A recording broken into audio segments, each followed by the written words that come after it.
Hello, my name is Medea. I am a women's health physiotherapist, and today I am going to be doing a little bit of a book review, a little bit of a recommendation of these two books of mine. Well, they're not really mine, but they're copies of mine. They are my two favourite books for new mums to focus on the first 6 months of having a baby. So I'll just zoom in a little bit closer to those. So the first one, which is probably my most favourite out of the two, is Your Baby Week by Week, and this is by Cave and Fertile Mum. And I love this book, and I've used this book since my first child 9 years ago, and it's such a lovely, gentle, non-judgmental approach. It really feels like you've got like a doctor holding your hand and talking you through, and it literally is week by week. So if I show you the contents page, it focuses on week 0 all the way up to week 24 of baby. So it literally feels that each week you've got a little couple of pages, so it's not overwhelming, or what's happening to you, to baby, and then it takes you all the way through to 6 months. Now, I used to try to read kind of the week that I was doing initially, and then I would try reading the week ahead, so I know what to kind of expect in the week ahead, and if there was anything I needed to prepare to help me get through. So that was super useful, and I was really sad actually when this finished at 6 months, because I kind of felt like I wanted the book to kind of carry on until they were 18 really. But to give you an idea of what it's like, if I flick through to week 2, it tells you like what to expect in terms of medical and health visitors. It goes on to give you a section about sleep, kind of how much you should expect, how regular that pattern should be, tips on how to put baby to sleep. There's sections on crying, different sounds for crying, what type of crying you should expect and how often and what it means. And there's a feeding section, gives you an idea of how regular you should be feeding, how much, whether that's bottle or breastfeeding. Supplements, mixed feeding, picking a formula. Then every week has a section on nappies, thinking about nappy rash, how many wet nappies you should have, how many dirty nappies you should have, tips around washing baby, medical conditions to kind of think about and be aware of about that can happen with the baby at this kind of developmental age. Things you can do from a playing development kind of side of things. So loads of tips, and then the last section for each week is what's happening to mum, so what you should be expecting or maybe feeling like, and how that can be resolved or managed.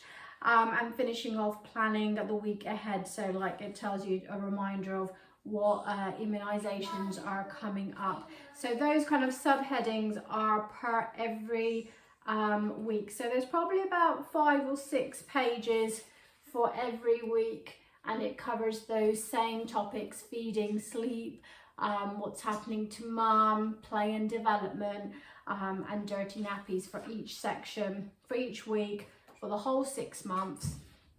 And then it finishes off lovely with this weaning schedule, which talks you through starting solids.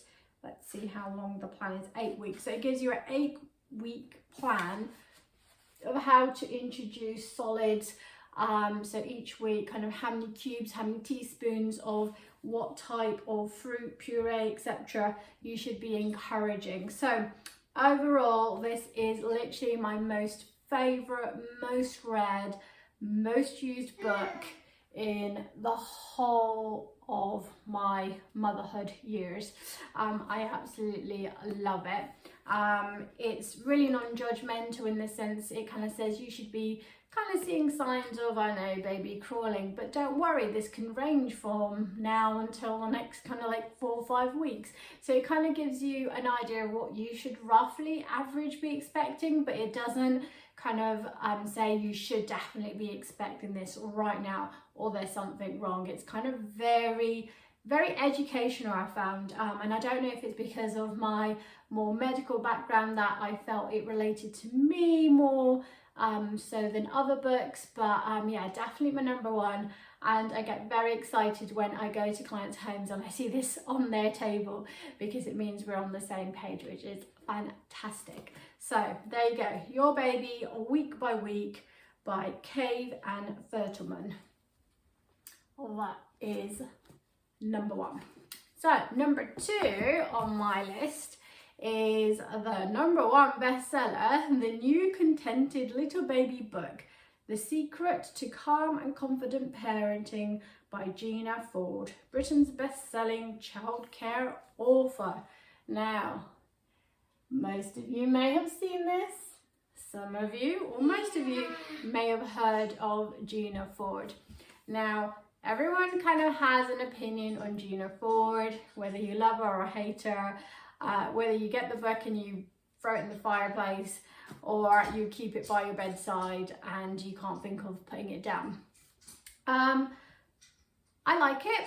I like it because it gives a bit of structure. Now, I think you have to take things with a pinch of salt. I think you do have to think, okay, if that didn't quite work, it's fine. Let's kind of blur the boundaries a little bit. Instead of exactly at 10:30, maybe we had milk at 10:45. You know, you kind of gotta be kind to yourself. The way it's written, it's very structured, formal, schedule, routine, and I quite like those things. So I use this as a guide, and I didn't beat myself up if I didn't quite fall into the exact schedule, but I used it as a rough guide of what I should be aiming for. So I didn't end up using it the first time because my daughter was just great and fell into a routine and was sleeping. I did read it in my second one. Hello. In my second and my third. Hi. Hello. You can wave. Hiya. Hey. My little helper there. Because I think they were both boys. I don't know if that makes a difference. So let me tell you a little bit about this book. So the reason there's quite a bit of controversial around this, I'll let you kind of Google the gossip.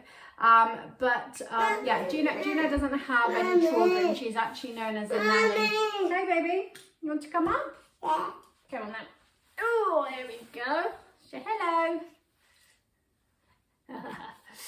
So let me give you an idea of what this, so the contents of this book is preparation for birth, so it gives you an idea about the nursery, baby equipment, equipment for breastfeeding, equipment for bottle feeding, clothes for a newborn, and a section about laundry. There's a whole introduction on how to follow a routine. Then we've got a section on milk feeding for the first year, followed by breastfeeding and returning to work, weaning from a bottle, understanding sleep, and then it comes to establishing a contented little baby routine, which is what some sleep consultants use. And this covers feeding, sleeping, playing, cuddling, structural feeds, understanding routines, and then it starts from about page 140. It starts with the weekly kind of plan. So week 1 and 2, starting a routine and the changes to expect as you go into week 2, followed by then week 2 to 4, week 4 to 6, 6 to 8, 8 to 12, and then it goes into months, month 3 and 4, months 4 and 6. And this book actually, this book goes up to a year. So then it goes from month 6 to 9, 9 to 12. And then it finishes off with 2 big sections, one on introducing solid food. So again, an aspect of weaning. And then the last bit of problem solving. So things like colic, crying, hiccups, reflux, separation anxiety. So lots of topics that you will find that you will come across at that stage. So in terms of the kind of main section in comparison to the other book is that weekly, monthly kind of schedule. So let me give you an idea of how this book is structured. So it starts off with kind of giving you an idea of a routine and a bit of a checklist of what you should expect in that week. It then kind of gives you a little summary table. So it breaks down 7 o'clock, 10 o'clock, 11 o'clock, 2 o'clock, 5 o'clock, 6:15, and then 10 o'clock, and then also expressing times, and then all the naps, roughly the time and the duration you should expect. And then from that, it then bullet points every pretty much hour. For example, 8:15, baby should start to feel a bit sleepy. Even if it's not signs of sleep, they might be getting tired. Check the nappy, close the windows. Going on to 12. Hey, you okay? Yeah. Like 12 o'clock would be wash and sterilize any expressing equipment, and make some lunch and have a rest. So you can see it's very structured, and that goes all the way till nighttime, night feeds. And so yes, it gives an indication of when you're thinking, oh, am I feeding enough? Am I not feeding enough? Is it nap time? Do we drop a nap? For that, I've really found it super useful.